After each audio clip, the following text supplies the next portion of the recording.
So let's talk to Jamie Jenkins, independent statistician, of course. He's here with us because he's been looking at some of those stats that came out last week about people in our jails. Jamie, very good morning to you. Good morning, Mike. And just on the tactics, what normally happens in football, if your tactics ain't working, you change the manager. So maybe it's time to change Starmer, perhaps. Yeah, well, that's one way of looking at it. But, I mean, I just don't understand what the hell they're doing. They don't seem to know what the hell they're doing. But you've got some interesting stats for us, which is kind of still related in a way to what we've been seeing this weekend, right, in terms of the protests and public order offences and that kind of thing. Yeah, so it was kind of released last week. There was a lot of discussion on the foreign criminals in jail, and so I was looking through all the numbers, Mike, and you get in a lot of comments this morning and people on the show talking about the protests. People are getting angry with people coming over the small boats and crimes, and what we've seen is quite stark. We've seen a big increase now, 65% increase in the number of prisoners in jail for public order offences, which will include things like going to the protests, some of the things they're posting online.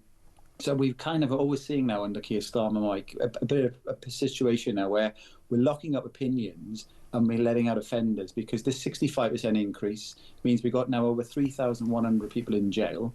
But we'll remember over the last year as well, we've also let out 16,000 prisoners early because we didn't have enough room in the jails. So, you know, you've got this two-tier system now where the numbers are backing up what a lot of people have been saying on your show for the last year, right, where people are being locked up for these opinions, going to these protests, and people are being let out early. And the sad thing is, Mike, we have seen evidence as well where somebody was let out early and they went on to kill somebody, you know, so this is quite shocking what we're seeing. Yeah, absolutely right.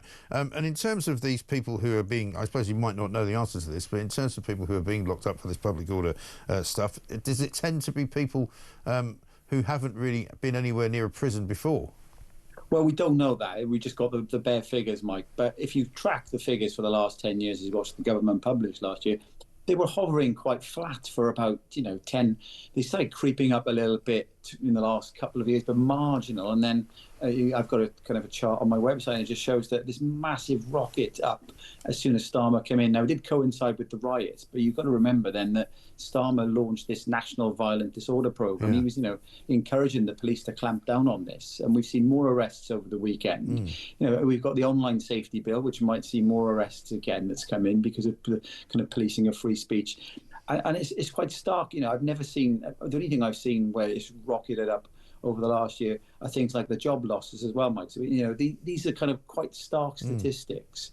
Letting people out early when the prisons are full and then filling the prisons up with this kind of offence does seem rather strange, I think. It does, doesn't it? As well as I mean, particularly given we've got such a backlog in the judicial system, where we hear that there's something like 76,000 outstanding cases and a backlog that goes for at least a year, possibly 2 years, before you can even see a trial judge. An awful lot of those public order offences were seen straight away. An awful lot of the people who are in prison now were convinced that they should, by their own lawyers, plead guilty, because then they would be given a lighter sentence, and none of that happened.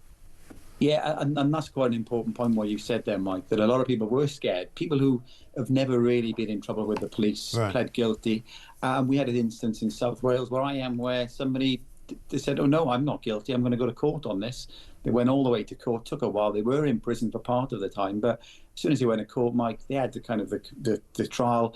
Jury took less than an hour to throw it out. So I think if more of these people held their nerve and didn't plead guilty to start, they probably wouldn't have gone to jail in the first place. So I think that's what's being borne out in these figures now, Mike. Yeah, absolutely. Fascinating. Jamie, good to talk to you. We'll have to explore it a bit more soon. Jamie Jenkins, independent statistician there, on some very interesting stats on who's going to prison and what they're going to prison for. And a lot of them are going there for the first time for public order offences.